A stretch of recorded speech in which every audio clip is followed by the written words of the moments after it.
സന്യാസി യാഗപീഠത്തിന്മേൽ കിടന്ന് ഹോമിക്കപ്പെടുക തന്നെ വേണം. ഒരു സന്യാസി തൻ്റെ ജീവിതം മുഴുവൻ ഹോമയാഗമായി അർപ്പിക്കുകയാണ്, അതായത് സർവാംഗ ഹോമയാഗം. ഹോമയാഗത്തിൽ ഒരു സന്യാസി തൻ്റെ ഇഷ്ടങ്ങളെ ബലികഴിക്കുക എന്നുള്ളതാണ്.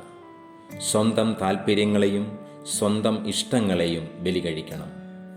കർത്താവ് യേശുമിശിഹായ്ക്ക് പാർക്കാൻ ഒരുവൻ ശരീരത്തെയും മനസ്സിനെയും ഒരുക്കണം. മാർ ഇവാനിയോസ് പിതാവ് മുണ്ടൻമലയിൽ സന്യാസ പ്രതിഷ്ഠ നടത്തി ആർജിച്ചെടുത്തത് മിശിഹായ്ക്കുള്ള ഇടമായിരുന്നു.